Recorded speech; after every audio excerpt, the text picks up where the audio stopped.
యెహోవాకు ఉత్సాహ ధ్వని చేయుడి, సంతోషముతో యెహోవాను సేవించుడి, ఉత్సాహగానము చేయుచు ఆయన సన్నిధికి రండి. ఆమేన్. చూడండి, సంవత్సరం మనం ఎట్లాంటి భక్తి చేయాలంటే, గత కాలమంతా కాపాడి ఈ కాలం దేవుడు మనకి సంవత్సరం ఇచ్చినప్పుడు మనము యెహోవాకు ఉత్సాహధ్వని చేయాలంట. ఉత్సాహధ్వని చేయాలంట. పిల్లలకి అరే ఉగాది 4 రోజులు సెలవు వస్తున్నాయి కదా, మిమ్మల్ని బీచ్కి తీసుకెళ్తా, మిమ్మల్ని పిక్నిక్ తీసుకెళ్తా, మిమ్మల్ని పార్క్కి తీసుకెళ్తా, మిమ్మల్ని షాపింగ్ మాల్కి తీసుకెళ్తా వాళ్ళకి చెప్పు. ఆడు ఆ రోజు కోసం ఎదురు చూస్తాడండి. ఆడు ఆ రోజున బట్టలు వేసుకుంటాడండి, ఆడికి ఇష్టమైన బట్టలు వేసుకుంటాడు, ఆడికి ఇష్టమైన చెప్పులు వేసుకుంటాడు, ఆడికి ఎందుకుంటాడు, ఆనందిస్తాడు. నేను అంటున్నా, నువ్వు నిజముగా దేవుణ్ణి రుచి చూసిన వ్యక్తివైతే దేవుని సన్నిధన్నా, ప్రార్థన అన్నా, వాక్యం అన్నా, అది ఇంట్లో అయినా, అది మందిరంలో అయినా ఉత్సాహం పుట్టాలి. నీకు ప్రార్థన చేస్తున్నామా, ఉత్సాహం రావాలి. ప్రార్థనకి వెళ్తున్నామా, ఉత్సాహం రావాలి. ప్రార్థన ఉత్సాహం రావాలి. వాక్యం చెప్తుంది, యెహోవాకు ఉత్సాహధ్వని చేయండి. ఉత్సాహం కావాలి. ఏంటోనండి, నిజంగా రక్షణ పొందుకునే దినాల్లో దేవుడు వారికి ఆ మేలులు చేసిన ఆ కొత్తలో ఏమండి, చిన్న ప్రార్థనలకి వారు ఊహించిన గొప్ప సమస్యల నుంచి, మొండి సమస్యల నుంచి విడుదలైపోయిన ఆ దినముల్లో ఉన్న ఆ ఉత్సాహం, ఆ ఆసక్తి, ఆ తీవ్రత ఇప్పుడు ఏంటోనండి, ఆసక్తి రాదు. ఒకప్పుడు దబా దబా చప్పట్లు కొడతా ఉంటే, ఒకప్పుడు పాటలు పాడుతూ ఉంటే పెంకులు ఎగిరిపోతాయి అన్నంత మూమెంట్ అక్కడ కనిపిస్తే, ఇప్పుడు ఏమోనండి, ఆ గొంతులో నుంచి మాట బయటకు రాదు. ఆ చేయి కలిసిన మధ్యలో దాం కూడా వెళ్ళిపోవచ్చు చక్కగా చావకుండా. ఏమండి, ఆరాధన చేసేది పక్కనోడు కూడా వినపడదు. ఏమండి, కొందరు ఉంటారు, నేను పేర్లు చెప్పను, అసలు ఆ పాట పాడేటప్పుడు నేను మొహం ఇంకే చూస్తాను అనమాట. అంటే సంఘంలో పాటలు పాడేటప్పుడు ఎలా ఉండాలంటే, నేను పాడేసాను పడుగా అయిపోయింది. పాటలు పాడటం అంటే అట్లా కాదు. నేను అంటున్నాను, అంటే పాట మైకులు వినపడాలి కాబట్టి ఒక్కొక్కరికి మైక్ ఇస్తున్నాం తప్ప, ఆ మైక్ పక్కన పెట్టేస్తే అందరి మాట ఒక మాటలో వినపడాలి.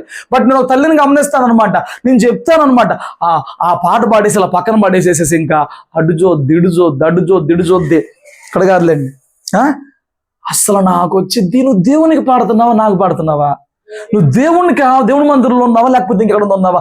ఏంటో అసలు ఆ గొంతులోంచి మాట. పోనీ ఆవిడ గొంతే చిన్న గొంతు, దీనురాలు అనుకోవడానికి లేదు, తెలిస్తే ఎంత. ఏమండి, ఇది అర్థం చేసుకోవాలి. దేవుని విషయంలోకి వచ్చేటప్పటికి ప్రాణం ఎందుకు ఉత్సాహంగా ఉండట్లా, నీ దేహం ఎందుకు ఉత్సాహంగా ఉండట్లా? ఆ 2వ వచనంలో అంటాడు, ఏమంటున్నాడు? ఎలా సేవించాలంట? సంతోషంతో సేవించాలంట. అంటే సంతోషంతో. ఇంకా ఎట్లా రావాలంట ప్రార్థనకు వచ్చేటప్పుడు? ఉత్సాహ గానాలు చేయాలంట. నేను అంటున్నాను, 2025 ఎలా భక్తి చేసో నాకు తెలియదు, కానీ నీలో నీతి లేకపోయినా, నీలో మంచి లేకపోయినా, నీకు సరైన భక్తి లేకపోయినా 25 చివరిదా కాచి ఎన్నో ప్రార్థనలకి జవాబులు ఇచ్చి, నువ్వు చేయని ప్రార్థనలు కూడా సంఘ ప్రార్థన, సేవకుల ప్రార్థనలు ఆలకించి నీ యొక్క పరిస్థితి, ప్రతి పరిస్థితికి, అది రోగమా, చీకట, బలహీనత, అప్పుల, ఎన్ని విషయాలను దేవుడు సమకూర్చుకుంటూ నీకు మేలు చేస్తూ ఉన్నప్పుడు నేను అంటున్నాను, నువ్వు దేవుని మందిరానికి వచ్చినప్పుడు, దేవుడి సన్నిధికి వచ్చినప్పుడు ఎట్లా రావాలి? ఎలా సేవించాలి? సంతోషంతో యెహోవాను సేవించాలండి. కొందరు ముఖాల్లోనండి ఆ సంతోషం రాదండి. ప్రార్థన జరుగుతున్నప్పుడు, ఆ ఆరాధన జరుగుతున్నప్పుడు ఏదో కోల్పోతున్నాం, ఏదో నష్టపోతున్నాం. ఏమండి, ఏదో మా జీవితంలో రక్తం దానం చేసేస్తున్నాం.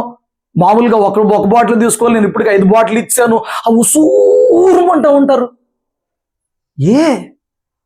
నేను దేవుడు బతికించాడు కదా, నేను దేవుడు ఆరోగ్యంతో ఉంచాడు కదా, దేవుడు ఈ రోజుకి నీకు 3 పూట్ల ఆహారానికి, వస్త్రాలకు కొదువు చేయట్లేదు కదా, ఆకాశ పక్షుల కంటే ఉన్నతంగా నువ్వు కూర్చుకుని పెట్టుకుంటున్నావు కదా, ఎందుకు నీవు దేవుని దగ్గరకు వచ్చినప్పుడు, దేవుని సన్నిధిలోకి వచ్చినప్పుడు ఎందుకు ఉసూరుమనే మనసు, నీ దేహము ఎందుకు ఆనందపడట్లా, నీ అంతరంగం ఎందుకు సంతోషించట్లా?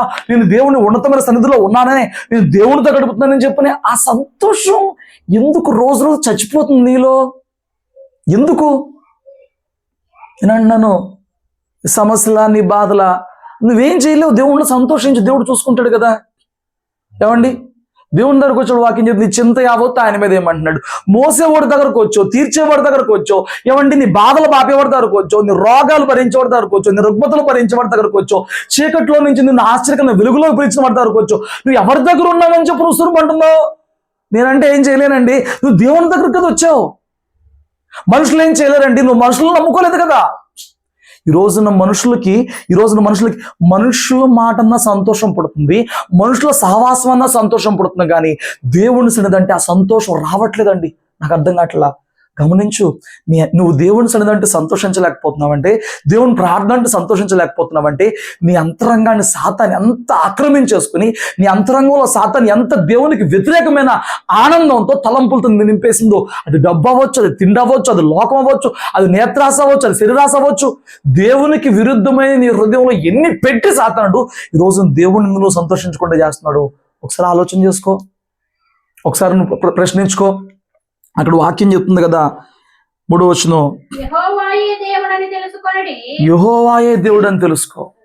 ఇంకేనంట, ఆయనే మనలను పుట్టించెను, ఆయన మనల్ని పుట్టించాడు, మనము ఆయన వారము, మనము ఆయన ప్రజలము, ఆయన మేపు గొర్రెలము. స్తోత్రం చెప్పు. గొర్రె కాపురం చూసి ధీరంగా ఉంటదా? నా కాపురం నా దగ్గర ఉన్నాడు, నా ధైర్యం, ఆ సంతోషం ఎలా ఉంటదండి? మనల్ని పుట్టించిన మన తల్లిదండ్రులు, మనల్ని కనిన మన తల్లిదండ్రుల దగ్గర మనం ఉసూరు అంటూ ఉంటామా?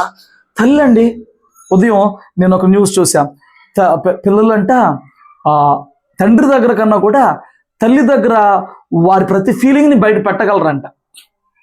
కోపం వస్తే చేస్తారంట, నవ్వు వస్తే అమ్మ దగ్గరనంట, బాధ వచ్చిన అమ్మ దగ్గరనంట, ఏడుపు వచ్చిన అమ్మ దగ్గరనంట, అరిచేసిన అమ్మ మీదనంట. ఎందుకంటే మొదటి నుంచి తల్లితో ఉన్న ఆప్యాయత అంట, తల్లి నా బాధను నా ఎమోషన్ అర్థం చేసుకునేదని తండ్రికి కూడా చెప్పని విషయం ప్రతిదీ తల్లికి చెప్పుకుంటారంట. మరి దేవుడు చెప్పాడు, ఏమండి, నీ తండ్రి మర్చిపోయినా తల్లి మర్చిపోయింది, నేను మర్చిపోయిన కానన్నప్పుడు మరి ఆయన దగ్గర మనం ఎంత ఎక్స్ప్రెసివ్గా ఉండాలి, ఆయన స్నేహంలో మనం ఎంత ఆనందించాలి. ఈరోజు నీ తల్లి దగ్గర గడిపితే నీకు అంత బాధపోతుందంటే, ఏమండి, నీ తల్లి కూడా నీ కోసం ప్రాణం పెట్టలేదు కదా. నీ కోసం ప్రాణం పెట్టి ఆయన వాక్యం చెప్తుంది, తల్లి మరిచిపోయిన తండ్రి విడిచిపెట్టి నేను విడవను అరచేతిలో చెక్కున్న ఆయన దగ్గర నువ్వెంత ఎక్స్ప్రెసివ్గా ఉండొచ్చు, నువ్వెంత ఆనందించవచ్చు. నిన్ను పుట్టించినోడు ఆయనే కదా, నీ కోసం మరలా ప్రాణం పెట్టినోడు ఆయనే కదా, నిన్ను మరలా ఆత్మలో జీవింపజేసినవాడు ఆయనే కదా. ఆయన దగ్గరకు వచ్చేటప్పటికి ఎందుకు ఆ బాధ వస్తుంది నీకు? ఆయన పని అంటే ఎందుకు బాధ వస్తుంది? ఆయన ఆరాధన అంటే ఎందుకు బాధ వస్తుంది? నోరెందుకు కదుపులేవు? హృదయం ఎందుకు తెరవలేవు? ఎందుకు బిగుసుకుపోతున్నావు? నీ హృదయానికి దేవుడి కన్నా అధికంగా దుష్టుడు, ఏమండి, చొరబాటు, ఆక్రమణ ఎక్కువైపోయింది. నీ హృదయపు స్థానం దేవుడిదై ఉండాలి. అందులో వాడు కూర్చున్నప్పుడు వాడిని ఎందుకు సంతోషంగా ఉండేస్తాడు? దేవుని సన్నిధిలో ఉన్నప్పుడే ఆ ఫోన్లు, దేవుని సన్నిధిలో ఉన్నప్పుడే ఏదో గొప్ప మునిగిపోయిన వార్తలు, దేవుని సన్నిధిలో ఉన్నప్పుడే కొందరు ఇక్కడ కూర్చుంటారండి, ఎక్కడో ఆలోచిస్తారు. ఒక తల్లి ఇట్ట గడ్డంగా చేయబెట్టుకునేది వాక్యం చెప్తుంటే పెట్టుకునే ఉంటుందండి. నేను రిఫరెన్స్లు చెప్తానే ఉంటా, తీర్తానే ఉంటారు, వెళ్తానే ఉంటుంది వాక్యం. ఆ తల్లి ఎక్కడో ఉంటుందండి. ఏమండి, మధ్యలో స్తోత్రాలు చెప్పించిన, మధ్యలో జోకులు వేసిన ఏముంటుందండి. నేను అంటాను, ఏంటి నీ హృదయం? మళ్ళీ వాక్యం అంతా అయిపోయి కబుర్లు చెప్తే ఎంత యాక్టివ్గా ఉంటుందో. ఫుల్ ఛార్జ్ చేసి కనుక వదిలేస్తే ఉంటుంది చూడు బండి, అంత యాక్టివ్గా ఉంటుంది అనమాట, రిఫ్రెష్ అయిపోయి. ప్రార్థన జరిగినప్పుడు వాక్యం సూర్మంట, అసలు సూర్మంట ఏంటి? నీకోసం ప్రాణం పెట్టిన దేవుడు నువ్వు ఆరాధిస్తావని ఆ సన్నిధిలో సంచారం చేస్తున్నప్పుడు, 2-3 ఉన్న ప్రతి హృదయాన్ని పరీక్షించుకుంటూ వెళ్తున్నప్పుడు నీ హృదయం నీ ప్రభువు పట్ల ఎంత కృతజ్ఞతతో, ఎంత అర్పణత, అయ్యా ఇంత పాపపు స్థితిలో ఉన్న నన్ను, నా చూపులు చెడుగా ఉన్నాయి, నా ఆలోచనలు చెడుగా ఉన్నాయి, నా క్రియలు చెడుగా ఉన్నాయి, నా వ్యవహారం చెడుగా ఉంది, ఇంత చెడుగా జీవిస్తున్నా నాకు తెలుసు, అయినా నువ్వెంత కృపతో నన్ను నడిపిస్తున్నావే, బతికిస్తున్నావే, ఎందుకయ్యా ఎంత ప్రేమని చెప్పని ఆ కృతజ్ఞత పెళ్ళిమికి బయటకు వచ్చినప్పుడు నువ్వు ఎంత ఇదిగా దేవుడిని హత్తుకోగలవు. ఎందుకు అనిపించట్లేదు నీకు అలాగా? ఎందుకు గడ్డగట్టిపోతున్నావు రోజు రోజుకి? అర్హులమని ఇంకా దేవుడు మనల్ని ఇక్కడ ఉంచాడా? మంచివారమని ఇక్కడ ఉంచాడా? యోగ్యులమైన నీతిమంతులను ఇక్కడ ఉంచాడా? నీ బ్రతుకు నీకు తెలియదు, నీ అంతరంగం నీకు తెలియదు, పక్కనోడికి తెలియకపోవచ్చు, నీ చూపు నీకు తెలియదు, నీ ఆలోచన నీకు తెలియదు, నీ కన్నింగ్నెస్, నీ కపటం నీకు తెలుసు కదా. మనుషుల దగ్గర అంటే నేను ఎట్టుకెళ్తున్నా, కానీ నీ అంతరంగం తెలిసిన దేవుడు ఇంకా నిన్నెందుకు అన్ని విధాల క్షేమంతో నడిపిస్తున్నాడు. ఏమండి, ఆయన అంత కృప చూపినప్పుడు నువ్వు ఆయన సన్నిధిలో ఎట్లా ఉండాలి? హల్లెలూయా, స్తోత్రం చెప్పు. సంవత్సరం నేను కోరుకున్నది ఒకటి, ఆయన సన్నిధి విషయంలో నువ్వు ఎట్లా ఉన్నావు? ఏమండి, నేను మీకు ఒక సంఘటన చూపిస్తాను. 119 కీర్తనలో మాట చదివినాక ఒక వ్యక్తిని కూడా చూపిస్తాను. 119 కీర్తన 2వ వచనం చూడండి. ఆయన శాసనములను గైకొనుచు పూర్ణ హృదయముతో ఆయనను వెతుకువారు ధన్యులు. ధన్యులు అంటే అర్హత లేని దానికి అది కృప. ధన్యులు అంటే దీవించబడిన వారు లేదా దీవెనకు అర్హులు. ఏమండి, చూడండి, దేవుని మాటలు మనకు చూడు గుర్తుండు, కానీ ఎవరికైనా డబ్బులు ఇస్తే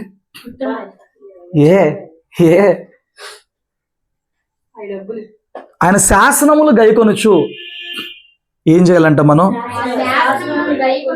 పూర్ణ హృదయముతో ఆయనని వెదుకువారు. వెదకాలంటండి.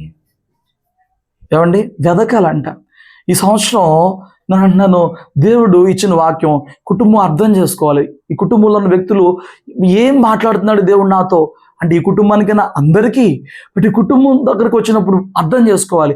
నువ్వు ఆయన శాసనములు గైకొనాలి. శాసనం అంటే ఏంటండి? శాసనం,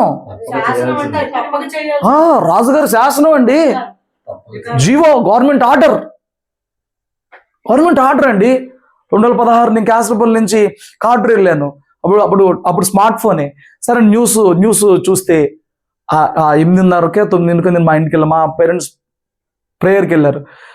తాళం ఎక్కడ పెట్టారు తెలియదు. డాబాకి వెళ్ళి కూర్చొని న్యూస్ చూస్తే 500 నోట్లు 1000 నోట్లు వాళ్ళ నుంచి రద్దు అన్నాడు. అడవాడు రద్దు అంటకి చల్లదు. శాసనం చల్లదు నీకు. ఇప్పుడు తీసుకెళ్ళి 500 కాదు అడగను.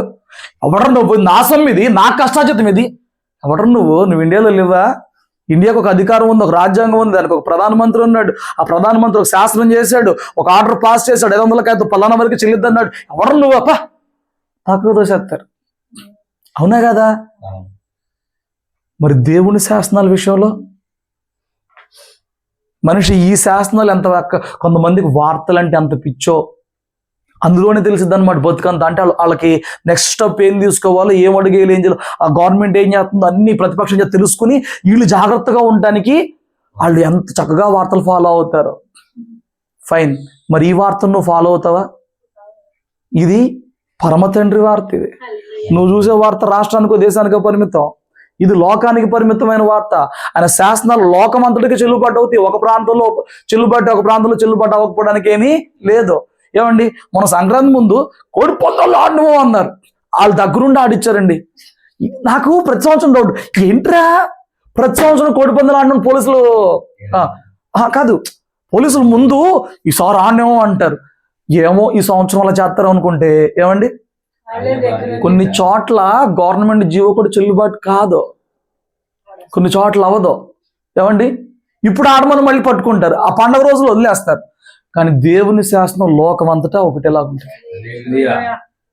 మనమంట ఆయన శాసనములు గైకొనాలి, పూర్ణ హృదయంతో ఆయన్ని వెదకాలి. అసలు నీకు సంతోషించకపో శాసనాలు గైకొనలేవు కదా. ఆయన దగ్గర ఉత్సాహంగా రాకపోతే, ఆయన ఏం మాట్లాడతాడని చెప్పి రాలేకపోతే ఆయన శాసనాలు నీకు అర్థం కావు కదా. 2, పూర్ణ హృదయముతో ఆయన్ని దేవుణ్ణి వెతుకుతున్నావండి. నేను ఒక సంఘటన చూపిస్తాను రండి. ఇప్పుడు ఆదికాండము 28వ అధ్యాయము 10వ వచనం. యాకోబు బెర్షెబా నుండి బయలుదేరి హారాను వైపు వెళ్ళుచు ఒక చోట చేరి ప్రొద్దుగూకినందున అక్కడ రాత్రి నిలిచిపోయి ఆ చోటు రాళ్లలో ఒకటి తీసుకొని తనకు తలగడగా చేసుకొని అక్కడ పడుకుండెను. అప్పుడు అతడు ఒక కల కనెను. అందులో ఒక నిచ్చెన భూమి మీద నిలబడి ఉండెను. దాని కొన ఆకాశమును కంటే దాని మీద దేవుని దూతలు ఎక్కుతూ దిగుచుండిరి. మరియు యెహోవా దానికి పైగా నిలిచి, నేను నీ తండ్రి అయిన అబ్రహాము దేవుడను ఇస్సాకు దేవుడినైన యెహోవాను, నీవు పడుకొని ఉన్న ఈ భూమిని నీకును నీ సంతానములకు ఇచ్చెదను. ఈ సంతానము భూమి మీద లెక్కకు ఇసుక రేణుల వలెగును. నీవు పడమటి తట్టున, తూర్పు తట్టున, ఉత్తరపు తట్టున, దక్షిణపు తట్టున వ్యాపించదవు. భూమి యొక్క వంశములన్నీ నీ మూలముగా, నీ సంతానం మూలంగా ఆశీర్వదింపబడును. ఇంకా ఇదిగో నేను నీకు తోడైయుండి నేను నీకు తోడై ఉండి నీవు వెళ్లి ప్రతి స్థలమందు నిన్ను కాపాడుచు ఈ దేశమునకు నిన్ను మరలా రప్పించదను. నేను నీతో చెప్పినది నెరవేర్చు వరకు నిన్ను విడువనని చెప్పు. ఏమండి, మీరు ఇక్కడ బాగా గమనించండి, బాగా అర్థం చేసుకోండి.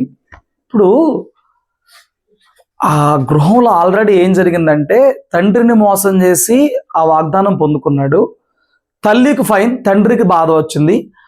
అసలోడు మొత్తం దీవెన కోల్పోయినోడికి ఇప్పుడు తమ్ముడి మీద పగ వచ్చింది.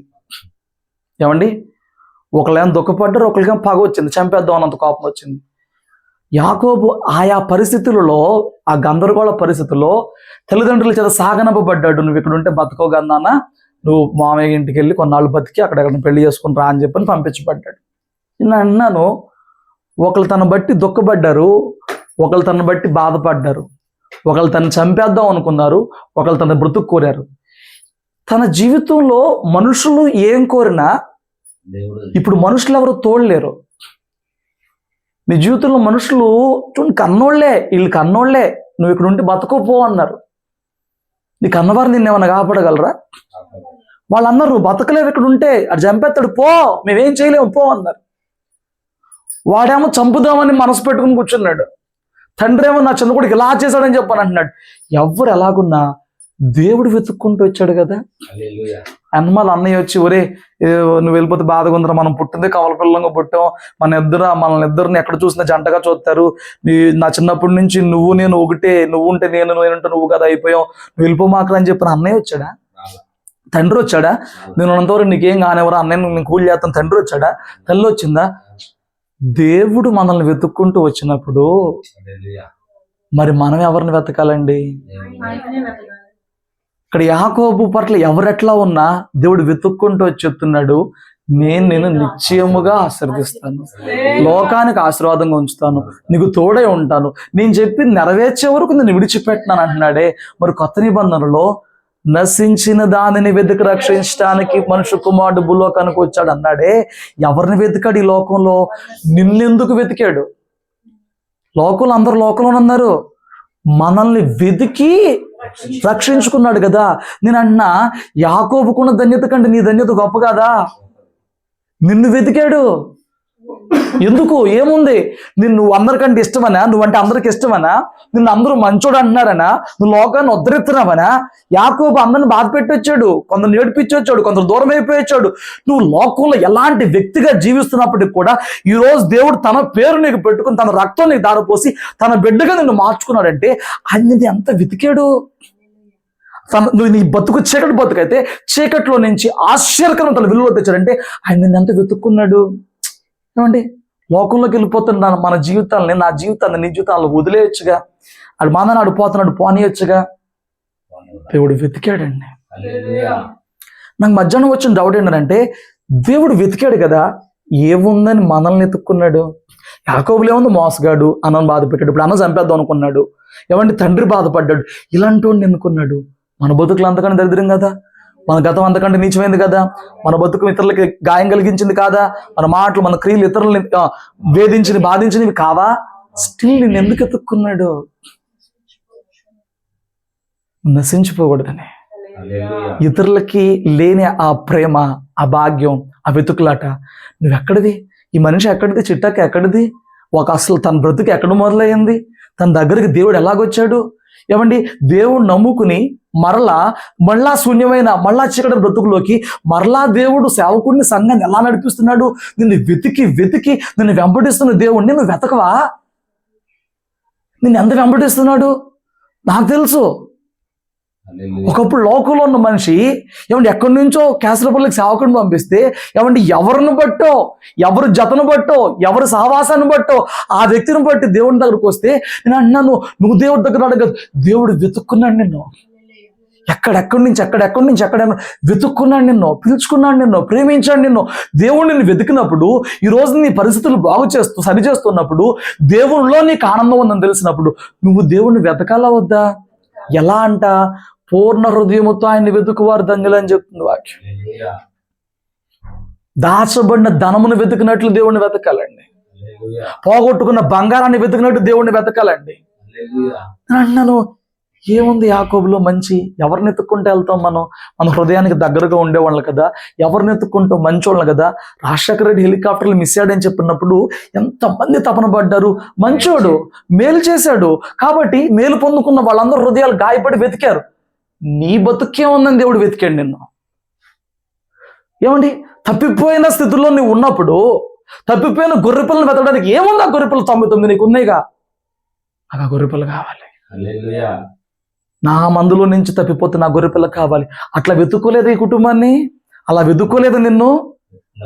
సంఘానికి దూరం అయిపోయి, దేవునికి దూరం అయిపోయి, లోకంలో ఉండిపోయి, ఎటు కాని అంతరంగపు ఆ స్థితిలో దేవుడిని వెతుక్కుంటూ ఇక్కడ దాకా సేవకుని సంఘాన్ని పంపించలా? నువ్వెలా వెతుకుతున్నావు? ఒకవేళ దేవుడు నిన్ను మరలా వెతుక్కోకపోతే ఆ ముళ్ళ తప్పుల్లో చిక్కుంది నీ బతుకు. ఆహారం లేక, నీళ్లు లేక, కాపర లేక, మందతో సహవాసం లేక ఏమైపోయేది? ఆ గొర్రెనట్ట వదిలేసాడు అనుకోండి కాపరి, దేవుడు ఏమైపోయేదండి గొర్రె? నిన్నట్ట వదిలేస్తుంటే చిక్కబడిన నీ స్థితి, ముళ్ళలో ఉన్న నీ స్థితి, పొదల్లో ఉన్న నీ స్థితి ఏమైపోయేది? ముళ్ళ పొదలో నీకు ఆహారం ఉందా? లేదే. నీరుందా? లేదే. కాపరి ఆదరణ ఉందా? దుడ్డుకర్ర ఉందా? దండం ఉందా? పచ్చిక బయలు ఉన్నాయా? ఏమీ లేవే. బట్ నువ్వు రాగలిగావా బయటికి? ఆయన వెతికాడే, ఆయన వెతుక్కుంటూ వచ్చాడే. నిన్ను వెతకడానికి మనుషులను పంపించాడే, నిన్ను వెతకడానికి సేవకులను పంపించాడే, నిన్ను మళ్ళా వెలుగులోకి తేవడానికి, నీకు మరలా మేతని పడటానికి, నిన్ను మరలా పచ్చిక బయలులో పరుండ చేయడానికి ఆయన వెతుకుతున్నాడే నిన్ను.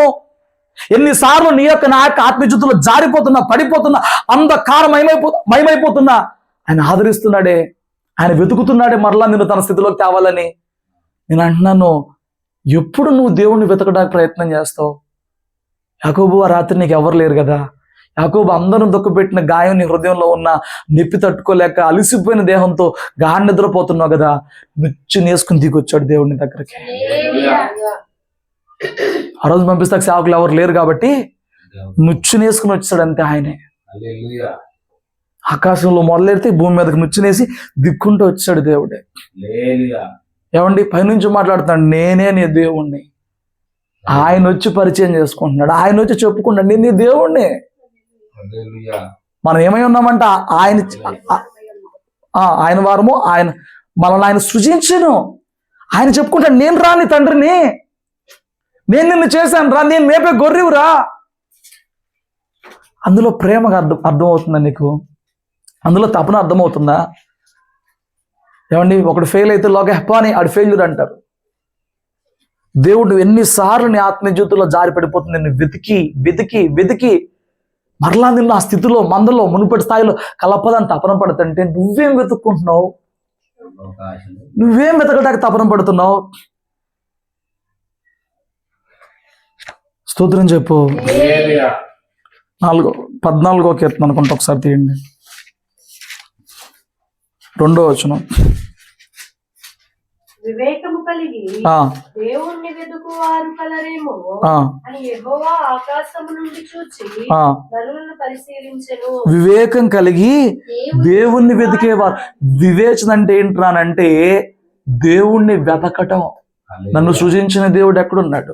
ఈ రోజు నన్ను స్థితిలో ఉంచిన దేవుడు ఎక్కడున్నాడు?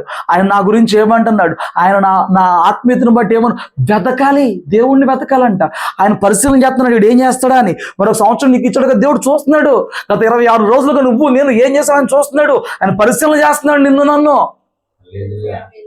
రోజులు దగ్గర పడుతున్నా మనకు చింత లేదు. వివేకం కలిగి దేవుణ్ణి వెతుకువారు కలరేమో అని యెహోవా ఆకాశం నుండి చూచి నరులను పరిశీలించు. కానీ మనుషులు ఎట్లా ఉన్నారంట?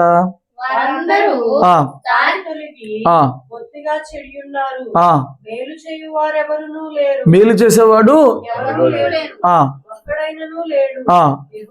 ప్రార్థన చేయక ఆహారము మింగినట్లు నా ప్రజలను మింగుచు పాపము చేయు వారందరికీ ఆ. తెలివి లేదా? తెలివి లేదా?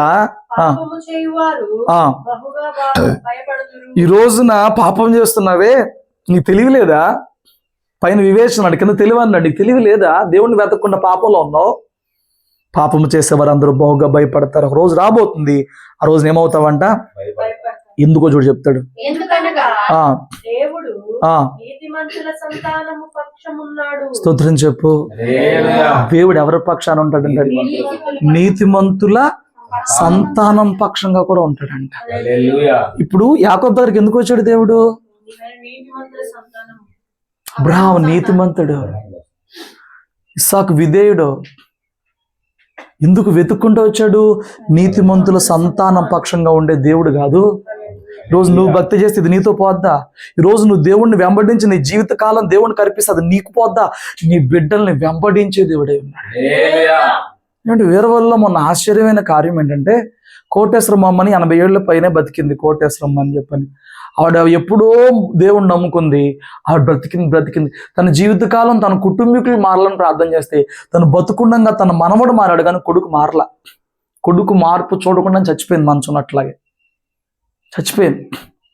ఏమండి, కొడుకు ఇప్పుడు ప్రార్థన చేయడం మొదలుపెట్టాడు తండ్రి కోసం. తండ్రికి అస్సలు పడదు ప్రార్థన అంటే. ఏమండి, ఆ సిగరెట్లో ఏదో తాగుతాడు, అసలు పడదు తండ్రి అంటే. ఏమండి, మనం పనికి వెళ్తే వాళ్ళు మేస్త్రి పని చేస్తే సిమెంట్ పనికి వెళ్తే కాలు నొప్పి వస్తుందని ఉన్న పల్లంగా వచ్చాడంట, నేను నుంచోలేకపోతున్నాను. సరే నేను హాస్పిటల్ తీసుకెళ్తే ఆడేదో గడ్డ వచ్చిందని కట్ చేస్తే అది క్యాన్సర్ గడ్డ అంట. వాడు టెస్టులు చేయకుండా కట్ చేస్తాడు. ఇంతకుముందు అదే గడ్డ వచ్చిందని కట్ చేస్తాడు. ఆ గడ్డ అక్కడి నుంచి కడుపులో నుంచి అక్కడి నరాలకు పాకి లోపలికి వెళ్ళిపోయింది. ఏమండి, నీతిమంతుల ప్రార్థన దేవుడు ఎంతగా అంగీకరిస్తాడంటే, రేపు చచ్చిపోతాడనగా వాళ్ళు బాప్తిసం తీసుకున్నాడు. డాక్టర్లు ఇంకా 2 నెలలు బతుకుతాడని చెప్పన్నారు. కానీ దేవుడు ఎంతవరకు ఉంచాడంటే ఆయన ఆయుష్ని, ఆయన ఏర్పరిచిన క్రమం ప్రకారంగా బుధవారం పగల బాప్తిసం ఇచ్చి బుధవారం రాత్రి బల్లి ఇచ్చాం, గురువారం సాయంత్రం చచ్చిపోయాడు. నీతిమంతులు ప్రార్థన పోదు. నీతిమంతుల సంతానం పక్షంగా ఆయన ఉంటాడు. దీన్ని తెలిసి నువ్వు ఆయన వెతకాలి కదా. ఇంత దైవ చిత్తం ఎరుగుతుందో నీవు ఆయన వెతకాలి కదా. ఆయన వెతికితేనే కదా ఆయన నీ బిడ్డల పక్షాన ఉంటాడు. ఏంటండి, లోకాన్ని వెతుకుతున్నంతగా దేవుని వెతకలేకపోతున్నాం ఈ రోజున. ఏమండి, ఆయన బాధపడేవారి ఆలోచన మీరు తృణీకరించదురు, అయినను యెహోవా వారికి నాకు బాధపడలేదా? తప్పే చేశాను, కానీ ఇప్పుడు ఏమైపోయాను? నా కుటుంబానికి దూరం అయిపోయాను, నా తండ్రికి దూరం అయిపోయాను, నా తల్లికి దూరం అయిపోయాను. వాక్యం చెప్తుంది, బాధపడే వారి ఆలోచన మీరు తృణీకరిస్తారు, వాడికి అట్లాగే జరగాలని మనం తృణీకరిస్తాం. అయినను యెహోవా వారికి ఆశ్రయం. నువ్వు బాధపడితే నేను అంటాను అట్లాగే జరగాలి మనం అనుకో. వాక్యం చెప్తుంది, మనం వాళ్ళ తృణీకరించేస్తాం కాదు బాధని, యెహోవా మాత్రం వాళ్ళకి ఆశ్రయంగా ఉంటాడు. గొప్ప దేవుడు అండి. ఎవరిని వెతకాలి కానీ మనం ఎవరిని వెతుకుతున్నాం? ఏమండి, చూడండి 105వ కీర్తనలో ఇలా ఉంటుంది మాట. 105వ కీర్తన 3వ వచనం. ఆయన పరిశుద్ధ నామమును బట్టి అతిశయించుడి, యెహోవాను వెతుకువారు హృదయమందు సంతోషించుదురు గాక. స్తోత్రం చెప్పు. హృదయంలో సంతోషం ఎప్పుడు వచ్చిందంట? ఆయన వెతికితే వచ్చిందండి. ఆయన వెతికితే వచ్చిందండి. మనం ఏం వెతుకుతున్నాం? డబ్బుని, మనుషుల ప్రేమను, మనుషుల దగ్గర పేరుని, మనుషుల దగ్గర నేనే గొప్ప అనిపించుకోవాలనే డంబాన్ని, అతిశయాన్ని, గర్వాన్ని వెతుకుతున్నాం. ఇలాంటి బతుకు సంతోషం ఎక్కడ వచ్చింది? నువ్వు ఎన్ని చేసినా, ఎన్ని కొన్నా, ఎన్ని తిరిగినా, ఎన్ని తిన్నా, ఏమండి, లేకపోతే ఎన్ని ప్రయాణాలు చేసి హృదయం అంత సంతోషం, చివరికి మళ్ళీ ఇంటికి వచ్చి పడుకున్నప్పుడు హృదయం అంత సంతోషం వస్తుందా? లోకంలో తిరుగుతున్నాం, వెళ్తున్నాం, చేస్తున్నాం, మనుషులతో సహవాసాలు పెంచుకుంటున్నాం, మనుషులతో బంధాలు పెంచుకుంటున్నాం, మనుషులు సంతోషపడటానికి దేవునికి ఇష్టం లేని కూడా చేసేస్తున్నాం. కానీ సంతోషం ఎవరికి వచ్చింది? యెహోవాను వెతికే వారికి హృదయం ముందు సంతోషం వచ్చింది. ఎవరిని వెతకాలండి? దేవుణ్ణి వెతకాలి. ప్రార్థించి వెతుకు, ఆరాధించి వెతుకు, వాక్యం చదువుతూ వెతుకు, ఆయన మాట ప్రకటిస్తూ వెతుకు. వెతుకుతే ప్రత్యక్షమయ్యే దేవుడు ఆయన. దావీదు సొలొమోనా, నా కుమారుడా, దేవుణ్ణి వెతికితే ప్రత్యక్షం అవుతాడు రా, దేవుణ్ణి తోసేస్తే నిన్ను తోసేస్తాడు రా అని చెప్తే దేవుణ్ణి ఎలా వెతికాడో చెప్పనా, 1000 అర్పణలు పెట్టి అక్కడ ప్రార్థన చేశాడు, 1000 బలులు అర్పించాడు. తనకు తెలిసిన మార్గం నేను దేవుణ్ణి ఎట్లా వెతకాలి, తనకు తెలిసింది అదే. తను రాజు కాబట్టి, తన దగ్గర సంపద ఉంది కాబట్టి దేవునికి మితిలేని అర్పణలు చేద్దామని 1000 టార్గెట్ పెట్టి 1000 అర్పణలు చేయడం అంటే ఓపిక ఉండొద్దా? 1000 అర్పణలు చేశాడు. ఆ రాత్రి దేవుడు అక్కడ అతనికి ప్రత్యక్షం. ఎవరిని వెతికాడు? ఎవరు ప్రత్యక్షమయ్యారు? నువ్వు ఏది వెతికితే అది నీ దగ్గరకు వచ్చింది. ఆడు పిలవపోయిన వస్తాడు ఒకడు సాతానుగాడు. నేను దేవుడు వెతికినాక, దేవుడిని సంఘంలో పెట్టినాక, పలుమార్లు జారిపోయిన పెట్టినాక నేను అన్నాను, ఇన్నిసార్లు దేవుడు నేను వెతుక్కుంటూ దగ్గరకు వచ్చినప్పుడు నువ్వు వెతకాలి కదా ప్రభువుని. స్తోత్రం చెప్పండి. అయితే ఎందుకు వెతకాలి? చూడండి, యోహాను సువార్తలో చెప్తాడు చూడు, 6వ అధ్యాయంలో 25వ వచనం. సముద్రపు దగ్గరని ఆయనను కనుగొని, బోధకుడా నీవెప్పుడు ఇక్కడికి వచ్చితివని అడుగగా, యేసు మీరు సూచనలను చూచుట వలన కాదు కానీ రొట్టెలు భుజించి తృప్తి పొందుట వలన నన్ను వెతుకుచున్నారని. ఈ రోజున కొంతమంది యేసుని వెతుకుతున్నారు కానీ వాళ్ళు దేవుణ్ణి వెతుకుతాం వెనక స్వార్థం ఉంది. ఆయన ఏంటంటే ఈ భౌతికమైన అక్కర్లు తీర్చబడాలనే తాపత్రయంతో వెతుకుతున్నారు తప్ప, నా కోసం ప్రాణం పెట్టి నా ప్రభు నాతో ఉండొద్దా, నాలోనే నివాసం ఉంటాను, నా దేహమే ఆయన ఆలయం అని చెప్పిన ప్రభు నాలో ఉన్నాడా, అలా వెతకట్లా. ఎందుకు వెతుకుతున్నారయ్యా అని అంటే బాధ వచ్చింది వెతుకుతారు. ఇక ప్రార్థనా జీవితాలు ఎప్పుడూ లేనంతగా చేస్తున్నారంటే గుర్తుపెట్టాడు, బాధ వచ్చింది కదా అంతే. ఉత్తప్పుడు ఎంత మొత్తుకున్న జీవితాలు ప్రార్థన రాదు. ఈ మధ్య ప్రార్థన చేస్తున్నారంటే అది గట్టిగా ఏదో పడింది. ఎందుకు వెతుకుతున్నాడు రా అనంటే దేవునితో సహవాసం కోసం కాదు, దేవునితో ఆనందిస్తాం కోసం కాదు, దేవునితో హానోకు నడుచినట్టు నడుస్తానికి కాదు, దేవుని ఆత్మచేత నడిపించబడ్డానికి కాదు, దేవుని కోసం బతకడానికి కాదు. ఇప్పుడు వెతుకుదానికి కారణం ఏంటంటే వాడికి ఏదో భౌతికమైన అవసరం తీరడానికి వెతుకుతుంది. అలా వెతికినందుకు సంతోషం రాదు. అవసరం తీరిపోద్దు, నువ్వు మళ్ళీ అట్లాగా ఉంటావు, మళ్ళీ దూరం చేసుకుంటావు ప్రభు. హల్లెలూయా. ఈ సంవత్సరం చేయాల్సిన పనిలో మొదటిది దేవుణ్ణి వెతకాలి. ప్రతి పనిలోని దేవుణ్ణి వెతకాలి. చూడండి, యెహోవాను వెతికే వారి హృదయమందు సంతోషించుదురుగాక. 4వ వచనం, 105:4 ఏంటి ఇప్పుడు చదివి?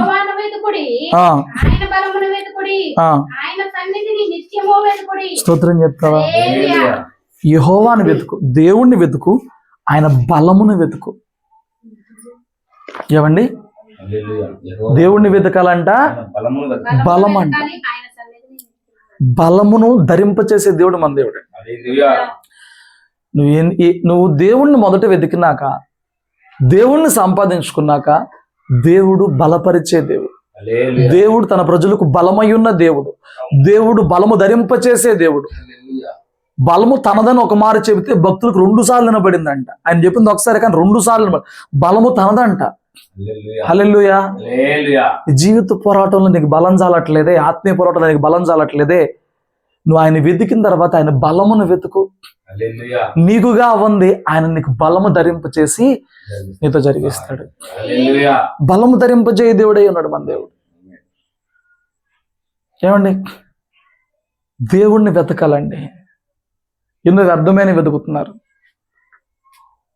ఏమండి, ప్రతి సంవత్సరం చివరిలో కొన్ని విషయాలు చెప్తారు కదా. ఈ సంవత్సరం గూగుల్లో అత్యధికంగా వెతికిన సెలబ్రిటీ ఎవరో, అత్యధికంగా వెతికిన క్రికెటర్ ఎవరో, అత్యధికంగా చూసిన సినిమాలు ఏంటి చెప్తున్నారు. నేను అంటున్నాను, వాడిని వెతికితే వాడే సినిమా చేశాడు, వాడే అక్కడికి వెళ్ళాడు, వాడేం బట్టలు వేసుకున్నాడు, అయ్యన్ని ఎత్తుక్కుంటూ కూర్చొని నీకేం లాభం వచ్చిందండి? స్తోత్రం చెప్పు. నువ్వు దేవుణ్ణి వెతకొచ్చు కదా. దేవుడిని వెతికినాక దేవుడు బలము ధరింపచేస్తాడు కాబట్టి, అయ్యా ఆయనతో మాట్లాడినాక నాకు బలమునివ్వయ్యా అని చెప్పిన దేవుని బలముని వెతకొచ్చు కదా, ఆయన సన్నిధిని వెతకొచ్చు కదా. స్తోత్రం చెప్పు. ఎందుకంటున్నానంటే దేవుడే నిన్ను వెతికి తన సంఘంలో పెట్టిన తర్వాత నువ్వు వెతకాల్సిందేంటో అది వెతకట్లేదు. యాకోబు రాత్రి అలా పడుకున్నాడు అంతే, దేవుడు వెతుక్కుంటూ వచ్చాడు. నీ తండ్రి దేవుణ్ణయ్యా, నీ తాతకి నేనే దేవుణ్ణయ్యా, నేను నీకు కూడా దేవుడు. ఈరోజు మనకి ఆయనే దేవుడు. మనల్ని చేసిన వాడు, మనల్ని మేపేవాడు, మనకు మోపేడువాడు, మన కాపరి, మన వైద్యుడు ఆయనే కదా. గతకాలవద్దా చూడండి. ఆ తర్వాత 16వ వచనంలో ఏది అదే యాకోబు నిద్ర తెలిసి నిశ్చయముగా యెహోవా ఈ స్థలమున్నాడు, అది నాకు తెలియకపోయిననుకొని భయపడి ఈ స్థలము ఎంతో భయంకరము, ఇది దేవుని మందిరమే గాని వేరొకటి కాదు, పరలోకపు గవిని ఇదే అనుకొనెను. తెల్లవారినప్పుడు యాకోబు లేచి తాను తలగడగా చేసుకుని రాయి తీసి దానిని స్తంభముగా నిలిపి దాని కొన మీద నూనె పోసెను. నేను అంటాను, దేవుడు ఒక వాగ్దానం చేసిన తర్వాత, దేవుడు మాట్లాడిన తర్వాత యాకోబు చూడండి, ముందు అమ్మో దేవుడు నాతో మాట్లాడాడు, ఈ స్థలంలో దేవుడు ఉన్నాడు. హల్లెలూయా. ఇప్పుడు నువ్వు మందిరానికి వచ్చినప్పుడల్లా, వాక్యం విన్నప్పుడల్లా, ప్రార్థన ఉన్నప్పుడల్లా దేవుడు నాతో మాట్లాడాడు. నీకు ఎవరో దర్శనం ఇచ్చినప్పుడల్లా దేవుడు నాతో మాట్లాడాడు. ఫైన్. ఆ తర్వాత నువ్వేం చేస్తున్నావు? దేవుడు నీతో మాట్లాడుతున్నాడు, దేవుడు నీకు మేలు చేశాడు, దేవుడు నీకు కిడి తప్పించాడు. ఆ తర్వాత నువ్వేం చేస్తున్నావు? నేను అన్నాను, ఇది సేవకుడు. ఇప్పుడు యాకోబుకి ఎవరన్నా చెప్పారు అట్లా చేయమని చెప్పని, ఏవండి అతడు లేచి అమ్మో అక్కడ దేవుడు ఉన్నాడు, దేవుడు నాతో మాట్లాడాడు. లేచాడు, ఏంటంట రాయి నిలిపాడు, దాని మీద నూనె పోసాడు, దాని స్తంభముగా నిలిపి దాని కొన మీద నూనె పోసెను. మరియు అతడు ఆ స్థలమునకు బేతేలను పేరు పెట్టెను. బేతేలు అంటే ఏంటంట? దేవుని మందిరం. ఎస్, ఈరోజు సంఘమే దేవుని మందిరం, నీ దేహమే దేవుని మందిరం. ఏమండి, దేవుని మందిరంలో జరిగేది ఏంటి? దేవుడిని కలుసుకునే స్థలం, దేవుడిని వెతికే స్థలం, దేవుడిని దర్శించే స్థలం, దేవుడినితో మాట్లాడే స్థలం. ఆ స్థలానికి ఏం పేరు పెట్టాడు? దేవుని మందిరం అని పేరు పెట్టాడు. చూడండి, ఇంకా అవలేదు మొత్తం. అయితే మొదట ఆ ఊరి పేరు లూజు. అప్పుడు యాకోబు నేను తిరిగి నా తండ్రి ఇంటికి క్షేమముగా వచ్చినట్లు దేవుడు నాకు తోడై ఉండి నేను వెళ్ళుచున్న ఈ మార్గములో నన్ను కాపాడి తినుటకు ఆహారమును ధరించుకొనుటకు వస్త్రములను నాకు దయచేసిన యెడల యెహోవా నాకు తోడయ్యుండును, యెహోవా నాకు దేవుడయ్యుండెను. చూడండి, దేవుడు నేను ఆల్రెడీ దేవుడిని అని చెప్పాడు, బట్ ఇతను కండిషన్ పెడతాను, నాకు ఈయన ఎప్పుడు దేవుడు తోడు చెప్పనా? మనిషి ఆలోచన చేశారా? ఆయన నిన్ను ప్రపంచానికే దీవెనగా పెడతానరా అన్నాడు. ఇతను ఎంతవరకు కోరుకున్నాడు తెలుసా? అయ్యా వింటున్నారా? దేవుడు ఏం చెప్పాడు? నిన్ను ప్రపంచం మొత్తాన్ని దీవెనగా పెడతానరా అన్నాడు. యాకోబు ఏమంటున్నాడు? వెళ్ళేటప్పుడు నాకు తోడుగా ఉండి, నా పని పట్ల నాకు తోడుగా ఉండి, తినడానికి ఆహారం ధరించుకుంటూ నాకు వస్తాలు ఇచ్చి మళ్ళీ క్షేమంగా వెనక తీసుకొస్తే చాలు, నా తోడు అయిపోతావు. అది చాలేంట్రా పిచ్చుడా? ఆయన చెప్పిన వాగ్దానం ఏంటి? నీ మూలంగా భూలోకంలోని వంశంలో ఈ రోజు మనిషికి వాడి భౌతికమైన ఆ కొద్దిపాటి అవసరం తీరిపోతే దేవుడండి, తీర్చకపోతే దేవుడు ఏం చేశాడు? తీరితే తర్వాత ఇంకొక సమస్య వస్తుంది. బట్ నిన్ను ఎందుకు వెతుక్కున్నాడు? నీ పట్ల అనుకున్న ప్రణాళిక ఏంటి? ఆయనకు ఒక ప్రణాళిక చెప్పేశాడు. మరి నీ తండ్రికి నేనే, నీ తాతకి నేనే, బట్ ఏసేపు దాన్ని కోల్పోయాడు కాబట్టి ఇప్పుడు నీ మూలంగా భూలోకానికి ఆశీర్వాదం నేను ఇవ్వబోతున్నాను, నేను వదిలేపెట్టను అని చెప్పాడు. దేవుడికి నువ్వు యాక్సెప్టబులే, నీకు దేవుడు ఎప్పుడు యాక్సెప్టబుల్? వెతుక్కుంటా వచ్చి నుచ్చునేసుకుని వచ్చి మాట్లాడి, ఒరి నేను నీకు దేవుడు రా, భూలోకానికి అంత ఆశీర్వదిస్తాను రా అని చెప్పి అంత చెబితే అని అంటాడు. నువ్వు నాకు దేవుడు ఎప్పుడు అవుతావంటే, వెళ్ళేటప్పుడు కాపాడు, వచ్చినప్పుడు కాపాడు. వెళ్ళేటప్పుడు ఎట్ట వెళ్తాను, కానీ వచ్చినప్పుడు మాత్రం తింటాను, తిండి బట్టలు అన్ని ఇస్తే అప్పుడు దేవుడు అవుతావు.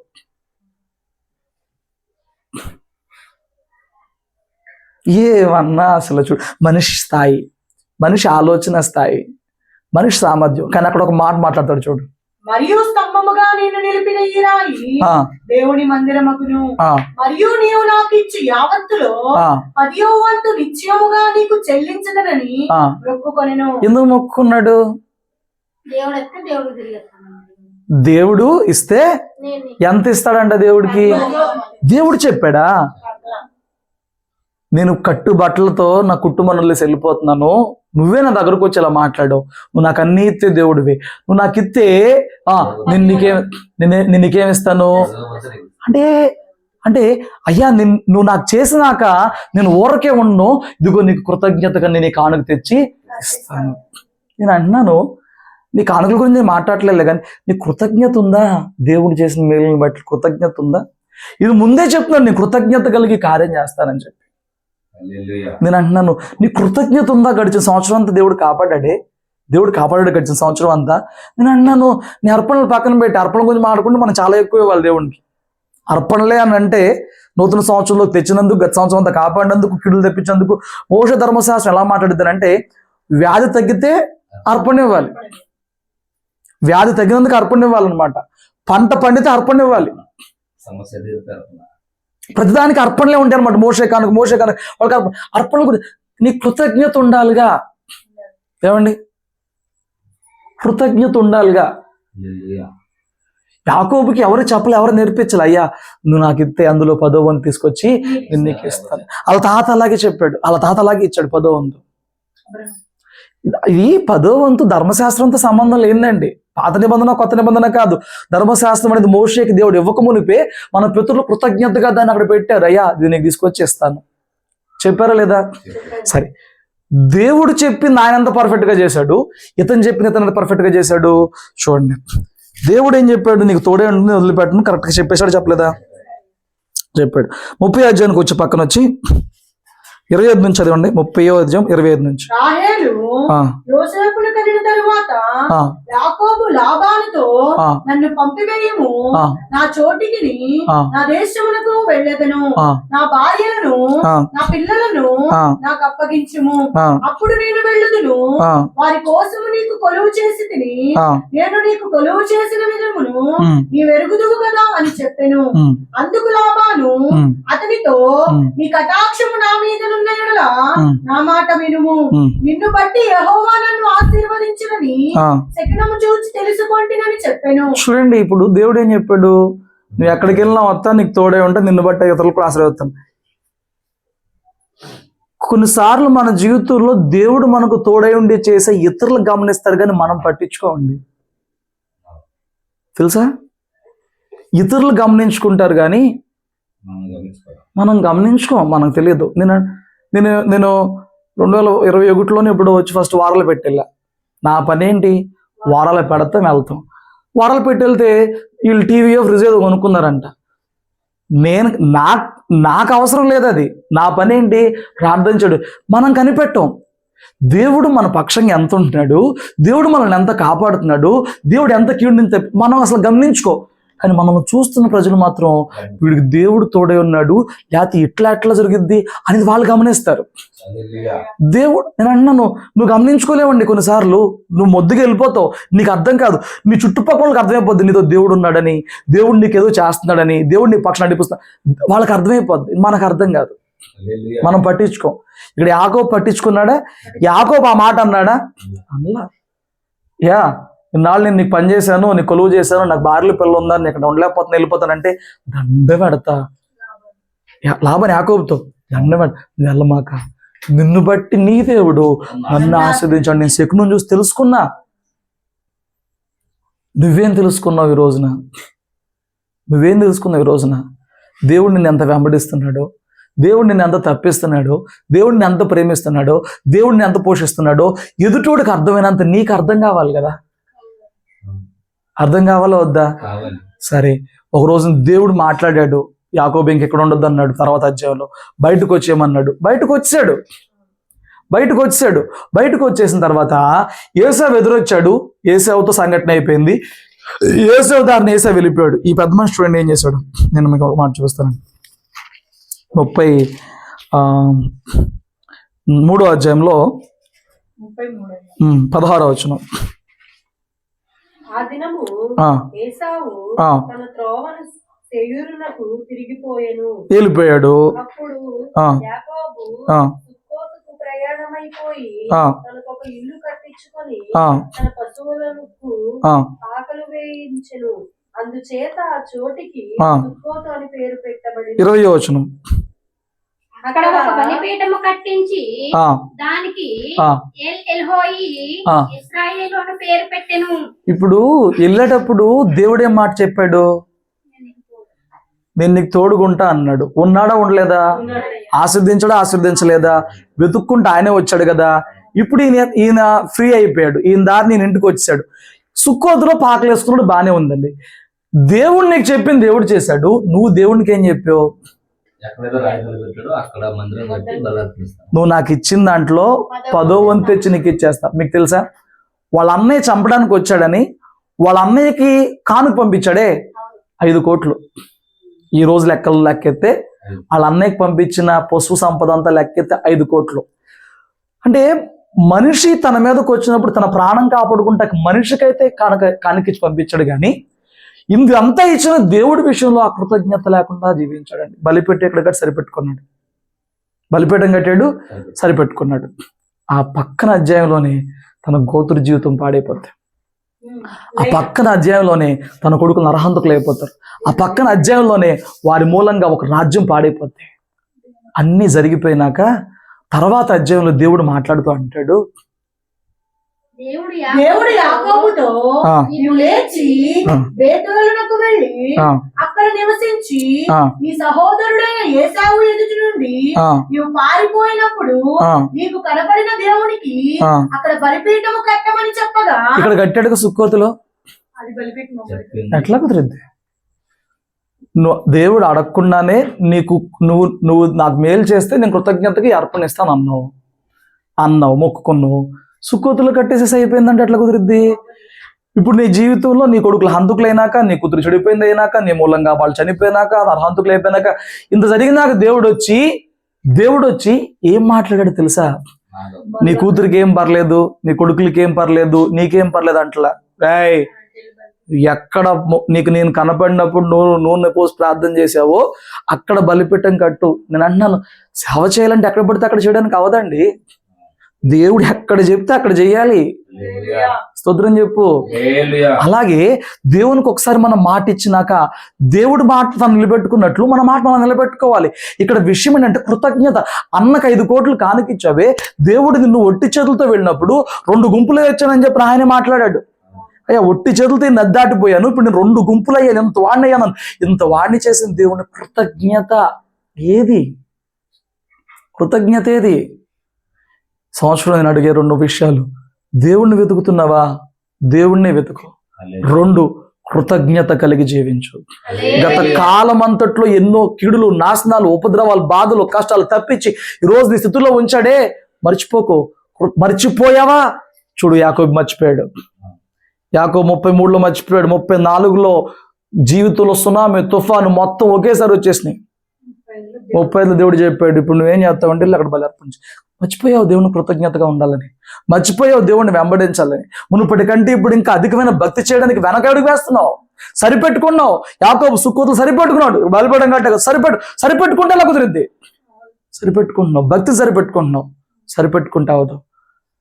ఏమండి, ఎప్పుడు విన్నాడో చెప్పన్న మాట, దెబ్బ. నేను అంటాను, దెబ్బ ఎందుకు తెచ్చుకుంటావు 26లో కూడా? నీకు ఎందుకు తెచ్చుకుంటావు దెబ్బ? ఎందుకు తెచ్చుకుంటావు? కృతజ్ఞత కలిగి ఉండు. నోటితో దేవుని స్తుతించు, క్రియలతో దేవుని స్తుతించు. దేవుని మందిరాన్ని వెంటాడు.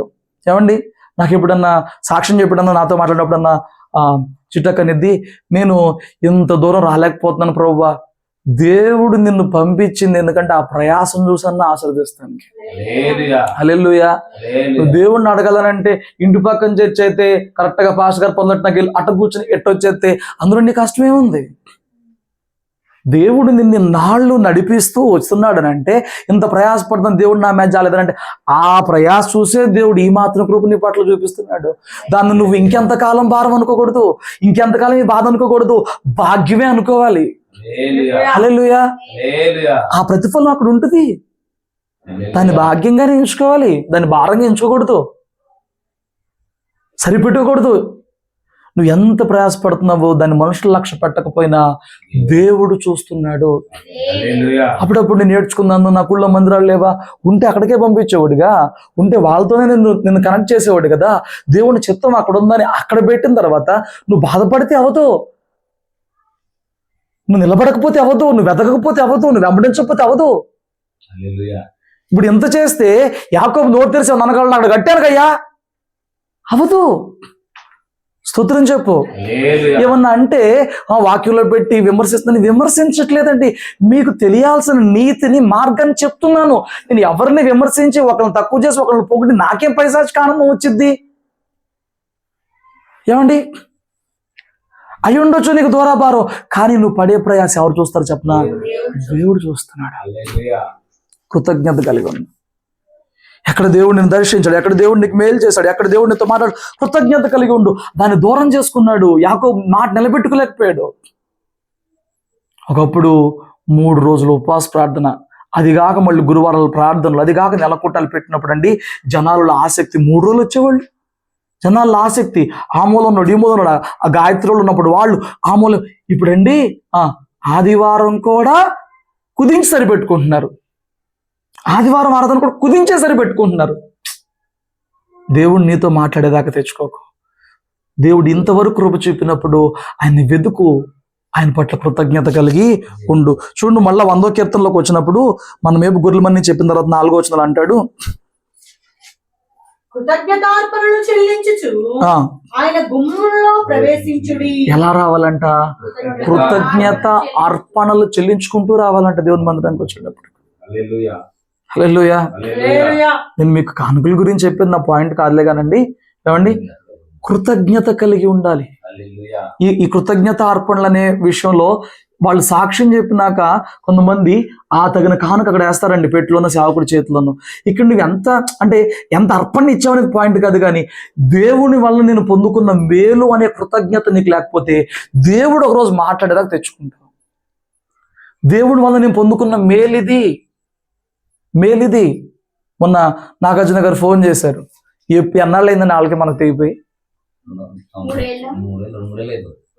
మీ ప్రార్థనేనయ్యా, మా పిల్లలు చదువుకుంటున్నారు, మీ ప్రార్థనలేనండి మేము ఇలా ఉన్నాము. ఎన్నాళ్ళు ప్రార్థన చేసాం, వాళ్ళ ఇంట్లో ఎన్ని రోజులు ప్రార్థన చేసాం, వాళ్ళు మన సంఘానికి అంతకు వచ్చారు.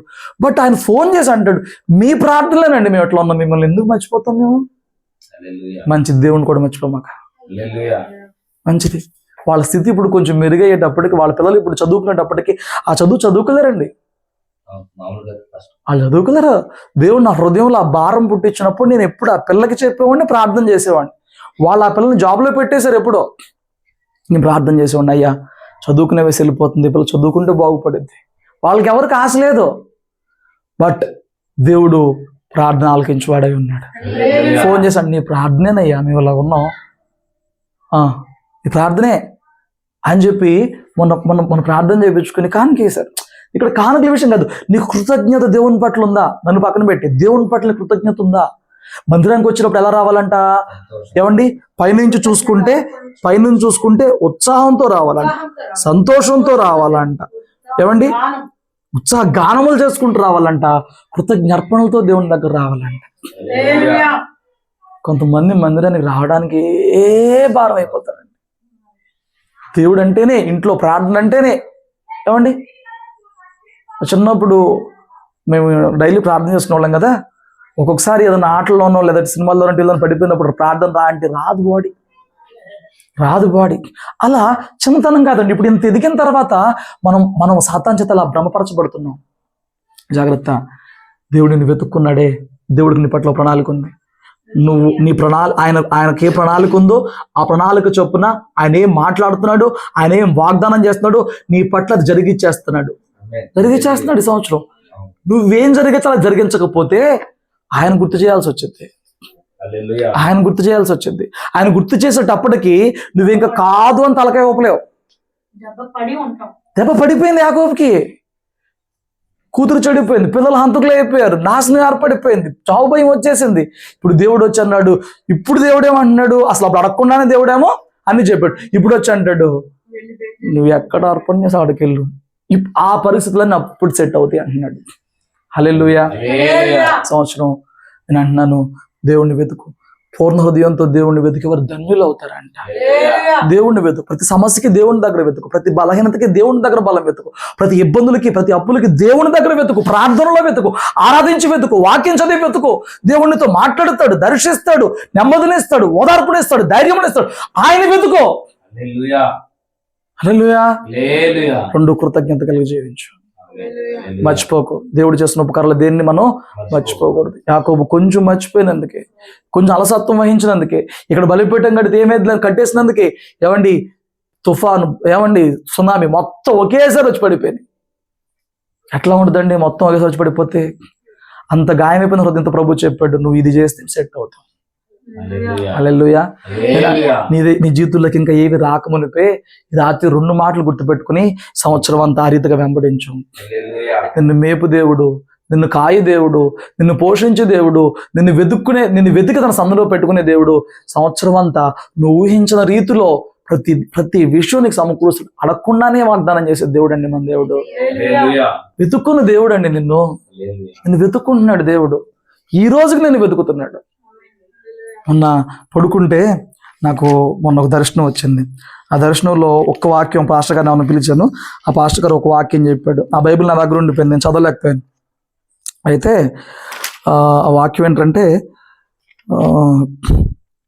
65వ గ్రంథం యెషయా గ్రంథంలో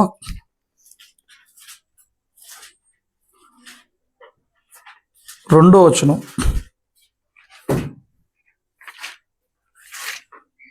తమ ఆలోచనలను అనుసరించి చెడు మార్గమును నడుచుకొనుచు లోబడనొల్ల ప్రజల వైపు దినమంతయు నా చేతులు చాపుచు. ఈ వాక్యం స్పష్టంగా నేను చూశానండి.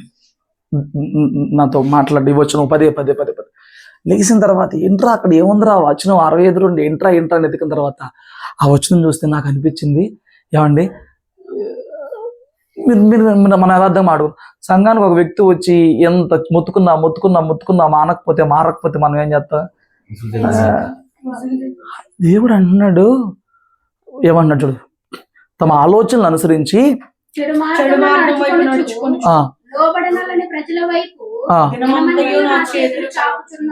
ఎలా అవుతుంది ప్రభువుకి మాత్రం? హల్లెలూయా. నేను అంటున్నాను, ఆయన ఒక సమయం ఏర్పరచుకుంటాడు. ఆ సమయం ఉన్నంత వరకు చేతులు చాపుతూనే ఉంటాడు.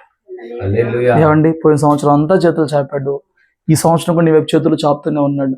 నువ్వు చేయాల్సింది ఆ చాపిన చేతుల వైపు ఉత్సాహంగా వెళ్ళాలి, సంతోషంగా వెళ్ళాలి, వెతుక్కుంటూ వెళ్ళాలి, కృతజ్ఞతతో ప్రభు యొద్దకు వెళ్ళాలి. ఈ సంవత్సరం కూడా దేవుడి జీవితంలో నువ్వు అడిగిన దానికన్నా ఊహించిన దానికన్నా గొప్ప మేలులతో నింపి నేను తృప్తిపరుస్తాడు. ఎందుకంటే ఆయన మేపేవాడు, కాపరి ఎప్పుడు తన గొర్రెలకు తక్కువ, మనల్ని నిర్మించుకున్నవాడు తల్లిదండ్రులు ఎప్పుడు తన బిడ్డలకు తక్కువ చేయడు. నీ దేవుడు కూడా నువ్వు వెతికినప్పుడు, నువ్వు కృతజ్ఞత కలిగి జీవించినప్పుడు నీకేది తక్కువ చేయడు. దేవుడి మాటలు దీవించును గాక.